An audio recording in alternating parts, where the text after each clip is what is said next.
Para ministrar a palestra Panorama Geral da Retomada das Escolas, convido a professora Cláudia Costin, fundadora e diretora do CEIP-FGV, é professora visitante da Faculdade de Educação da Universidade de Harvard e foi professora da PUC São Paulo, do INSPER e da ENAP, no Canadá. É articulista da Folha de São Paulo e cofundadora, doutora do Movimento da Sociedade Civil Todos pela Educação. Muito obrigada. Queria agradecer o convite do Fórum Paulista de Prevenção de Acidentes e Violência contra Crianças e Adolescentes. E aqui vou falar um pouco com dois chapéus, uma de, naturalmente, professora, criadora de um centro de políticas educacionais na Fundação Getúlio Vargas, e outro da própria Comissão Arns pelos Direitos Humanos, onde tenho a honra de me concentrar na questão de crianças e adolescentes, assim como no Observatório de Direitos Humanos do Poder Judiciário. Eu trouxe uma apresentação sobre os desafios da educação e a volta às aulas. Eu estou entendendo que já está colocado aí para vocês. Por favor, alguém me dê um sinal que já está, porque eu enxergo, mas não sei se vocês enxergam. Senão eu vou começar. Sim, Cláudia, pode passar. Perfeito. E entendo que vocês é que vão passar o slide, certo? Então, por favor, primeiro Thiago, slide. por favor. Bom, eu começo falando de um acordo que 194 países fizeram, entre eles o Brasil, para 2030, que são os Objetivos do Desenvolvimento Sustentável. Um deles é específico sobre educação, foi firmado em 2015, portanto, pré-pandemia da Covid, o que vai nos desafiar muito na realização desse acordo que estabelecemos. Nós estabelecemos que até 2030, nós vamos assegurar uma educação inclusiva, equitativa e de qualidade, e promover oportunidade de aprendizagem ao longo da vida para todos. Em outros termos, nós não vamos apenas assegurar o direito de frequentar a escola para crianças e adolescentes, para todas as crianças e adolescentes, mas nós estamos dizendo que tipo de educação tem que ser esse. E quando a gente fala que ela tem que ser equitativa e de qualidade, nós estamos tentando combinar duas coisas que para nós brasileiros é muito difícil de fazer, que é a ideia de ter excelência para todos. É muito fácil para uma sociedade construir excelência em aprendizagem para quem nasceu em famílias mais afluentes, mais letradas, como, aliás, se a gente olhar para trás, no final da década de 60, a tal escola pública, que tanto é enaltecida no passado, só 40% das crianças frequentavam escola. Outra coisa é falar em excelência para todos. Pode passar o próximo. E eu vou mostrar uma das metas em que se desdobra esse ODS 4, lembrando que faltam menos de 9 anos para chegarmos em 2030. Nós nos comprometemos aqui, até 2030, todas as meninas e meninos completem a educação primária, que é o nosso Fundamental 1, e secundária, que é o nosso Fundamental 2, de qualidade e equitativa, aí a ideia matriz do ODS 4 aparece com força, do Objetivo de Desenvolvimento Sustentável 4 aparece com força nessa meta, que conduz a resultados de aprendizagem relevantes e efetivos. Ou seja, qualidade é sinônimo de aprendizagem. Por que eu falo nisso num evento que vai dar o panorama da volta às aulas e do que está acontecendo? Porque o problema está exatamente nesse ODS. Como é que nós vamos garantir permanência das crianças na escola e aprendizagem com alguns municípios tendo ficado com as escolas fechadas, vai completar agora no final do ano, 2 anos. E alguns dizendo que em fevereiro reabrirão em rodízio de alunos. Então, só para mostrar o tamanho do nosso desafio. Próximo slide, por favor. Bom, como é que nós estávamos em aprendizagem e em permanência antes da Covid? Bom, nós tínhamos um problema que começava cedo, quase 55% das crianças no terceiro ano do ensino fundamental, portanto, entre 8 e 9 anos, essa prova, a Avaliação Nacional de Alfabetização, é aplicada no segundo semestre, saíam do terceiro ano analfabetos nas escolas públicas. Ora, isso precede a pandemia. Se eu olhar para outra ponta, o ensino médio, houve melhoras no ensino médio ao longo dos anos. Mesmo assim, só 10,8% dos jovens do terceiro ano do ensino médio aprenderam o suficiente em matemática. Em 2019, que foi feita essa avaliação, em 2017, eram 9,1% só. É uma evolução, mas é uma evolução dentro de uma insuficiência clara, dentro de uma crise de aprendizagem clara. E em português, que é basicamente leitura e interpretação de textos, só 37,1% em 2019 tinha aprendido o suficiente. Também aqui é uma evolução em relação a 2017, quando eram 21,9%. Um outro dado pré-pandêmico é que metade dos jovens brasileiros de 15 anos não tinham, né, no PISA, que é um teste internacional de qualidade da educação que permite comparar países, nível básico de proficiência em leitura e interpretação de textos. Entre esses itens, não sabem separar fatos de opiniões. Esse dado é do PISA de 2018, novamente, pré-pandêmico. O PISA não mostrou só isso, mas mostrou outras coisas, porque eles aplicam questionários, olham resultados país a país. O que o PISA nos mostrou? Que nós estamos, desde 2012, com os resultados de aprendizagem estagnados para as crianças de 15 anos. E nós fomos considerados, entre os 79 territórios que participaram no último PISA, o segundo mais desigual do ponto de vista educacional. Além disso, nos questionários, ficou claro que a profissão de professor é pouquíssimo atrativa no Brasil, e que a formação que eles recebem na universidade, segundo os próprios professores responderam no questionário, é muito desconectada do preparo para a mais complexa das profissões. Há uma ênfase, segundo os professores, muito grande em teoria e quase nada de prática. No entanto, não há só dados de copo meio vazio nesse período pré-pandêmico. Houve avanços no IDEB, que é o índice que mede a qualidade da educação. É um índice que é editado a cada 2 anos, e no IDEB de 2019 nós tivemos avanços, especialmente no IDEB de nível médio. Além disso, 69% dos jovens de 19 anos tinham concluído o ensino médio em 2020, comparando-se com só 52% em 2012. Isso quer dizer o seguinte: se eu olhar a evolução do IDEB, os anos iniciais do ensino fundamental, ou seja, o 5º ano, vem avançando a cada edição da prova que resulta no IDEB.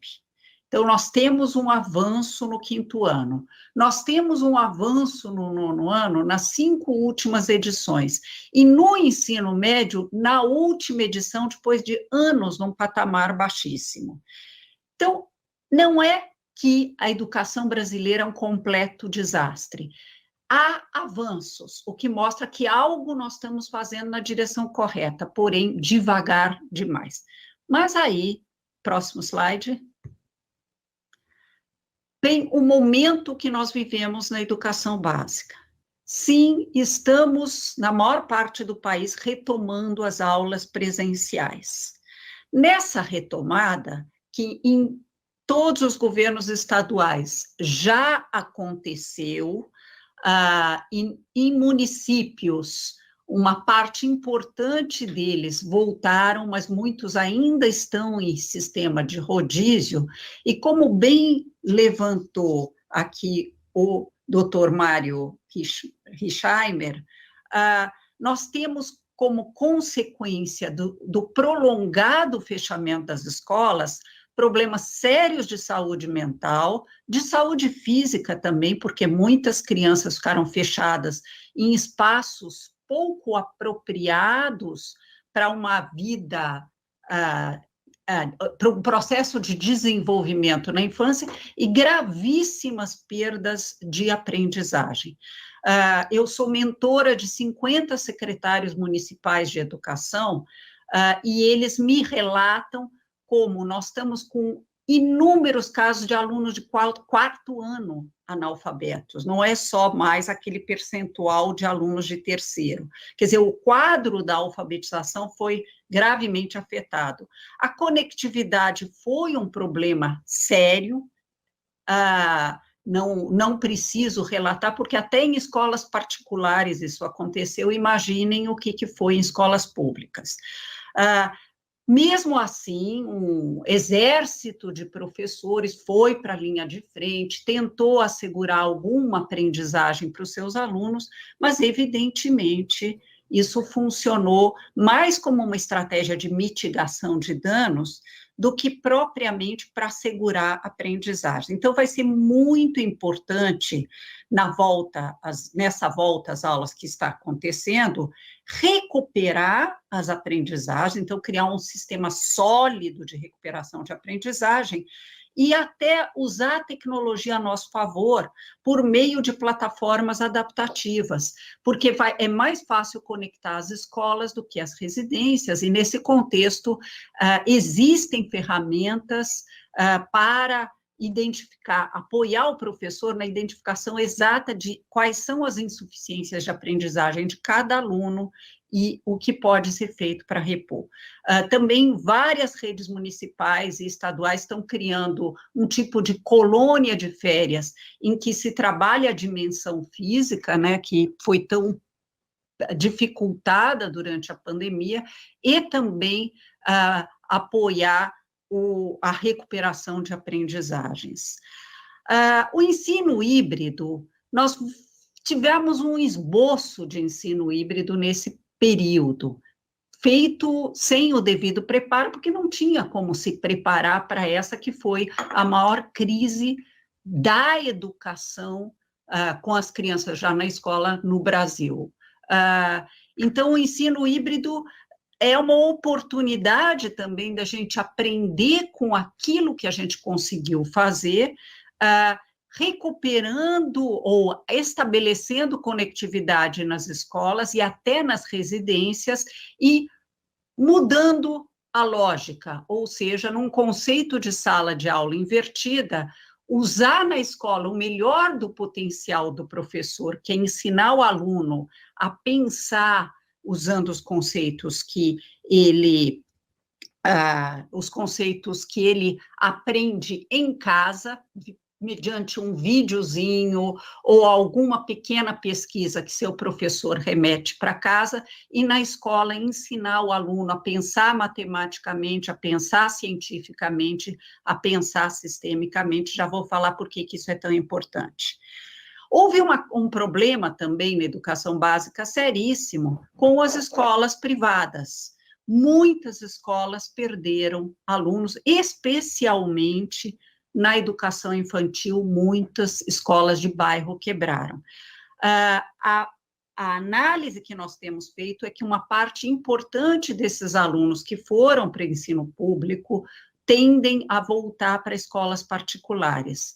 Mesmo assim, a evasão escolar nas escolas públicas é um problema bastante sério, e já vou falar dele.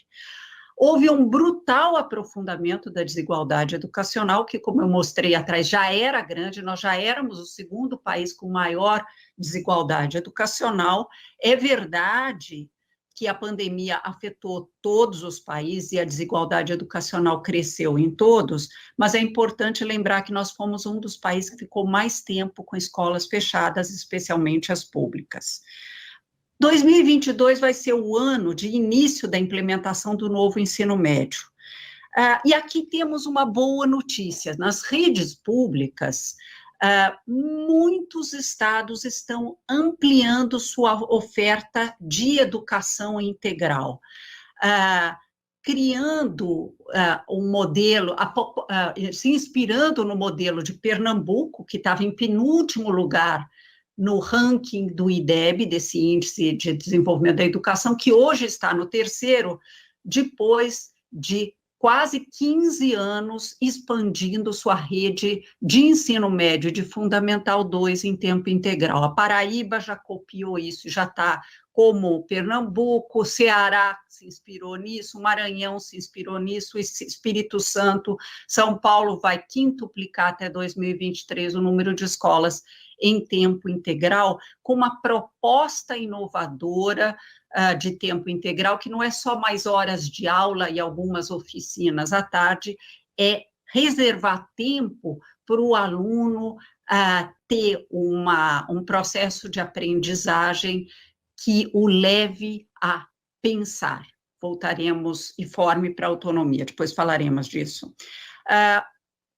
Por outro lado, vai ser importante a gente estar consciente que isso vai representar um desafio muito grande para as escolas.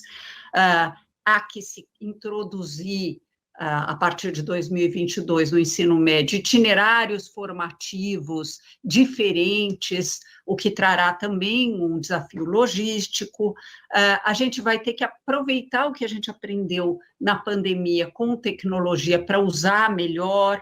É importante também dizer que, como bem ressaltou o Dr. Mário Richmaier, houve um processo de abandono escolar. Esse abandono escolar se fez por múltiplas razões, ele levantou algumas delas, mas eu queria destacar que há relatos tristíssimos de retomada de trabalho infantil, e para conectar com o tema da mesa anterior, de exploração sexual de crianças de 10 e 11 anos, não só porque ficaram em casa, mas como fonte de renda. Infelizmente, a situação de trabalho infantil, nós regredimos mais de 10 anos com esse processo todo. E, como eu disse há pouco, tivemos impactos no processo de alfabetização, isso vai ser muito importante lidar. Próximo. Estou chegando no finalzinho do meu tempo, tenho consciência disso. Eu só queria dizer, para finalizar, que nós estamos caminhando para um processo que vai coincidir com o período de desaceleração da pandemia, se a Omicron não nos pegar, e de construção de futuro, que é o que se convencionou chamar de Revolução 4.0 ou futuro do trabalho. Próximo slide. Esse futuro trará desafios ainda maiores para o Brasil. Por quê? Porque, como bem relata o Martin Ford e o Val Harari, entre outros, nós estamos vivendo, com o advento da inteligência artificial, uma automação e uma robotização que vem extinguindo o posto de trabalho num ritmo muito acelerado, inclusive no Brasil. Então, não é que depois da crise econômica que acompanhou a crise sanitária, nós vamos ter todos os postos de trabalho de volta. Infelizmente, não. Muitos postos de trabalho estarão extintos. Lógico que outros postos serão criados. E por que estarão extintos? Porque a inteligência artificial vai se substituir a ela. O Osborne e o Frey, dois pesquisadores da Universidade de Oxford, falam que 2 bilhões de postos de trabalho estarão extintos em 2030. Outros postos serão criados, mas eles vão demandar competências muito mais sofisticadas. como resolução colaborativa de problemas com criatividade, como pensamento sistêmico, como capacidade de fazer análises mais aprofundadas. E o Brasil não estava, pré-pandemia, conseguindo entregar para as crianças as competências básicas. Daí a grandeza do nosso desafio. Se nós não resolvermos isso, haverá um crescimento brutal da desigualdade social, e desigualdade social, como vocês sabem, gera cidadania frágil e uma captura também muito fácil por todo tipo de populismos. Próximo, e estou caminhando para encerrar. Isso vai alterar profundamente a educação no mundo, e já vários países têm avançado na direção em relação a algumas das competências a que eu destaquei agora, e eu queria só destacar uma e partir para o meu slide final, que é a ideia de que o aluno precisa ser formado para autonomia, para ser um pensador autônomo, independente, e não decorar a visão de mundo do seu professor, mas também aprender que ele é o protagonista da sua própria vida, ou usando um outro termo, um empreendedor da sua vida escolar e da construção do seu próprio futuro. A escola precisa se transformar para isso. Pode passar uns 6 slides para frente para eu poder encerrar? Mais, pode ir mais. Aí, esse slide mesmo. E eu queria encerrar dizendo que crises como a que a gente viveu são momentos de muito sofrimento. Eu não vou subestimar o sofrimento que nós vivemos, mas também são momentos de quebras de paradigmas. Momentos de aprendizagem profunda. Não preciso contar para vocês tudo que avançou na história da humanidade, por exemplo, logo depois da própria gripe espanhola de 1918, mais notadamente no campo da saúde. No campo da educação, com essa crise, nós tivemos uma aceleração brutal da inclusão digital de professores e alunos, e vai ser importante, na volta às aulas, formar não só para o uso pedagógico de computadores e plataformas adaptativas, mas de metodologias ativas, de um estilo de ensinar muito mais mão na massa. A conectividade das escolas e das residências finalmente entrou para a agenda. O veto que foi colocado no PL, no projeto de lei 3477, que discutiu esse tema, foi derrubado nas 2 casas e agora vai ter que ser implementado. E algumas competências acabaram sendo desenvolvidas entre alunos e mesmo professores na pandemia, que vão ser muito úteis depois, porque são competências para o século XXI, as chamadas socioemocionais, como adaptabilidade. Todos nós, no isolamento, tivemos que nos adaptar a circunstâncias muito desafiadoras dentro das nossas famílias, a abertura ao novo, se abrir para um novo modo de ensinar e de aprender, que mesmo que não deva permanecer depois, nos prepara para nos abrir ao novo, no novo mundo em que vamos atuar, e no novo mundo do trabalho. E a empatia, se colocar no lugar do outro que está sofrendo mais do que nós.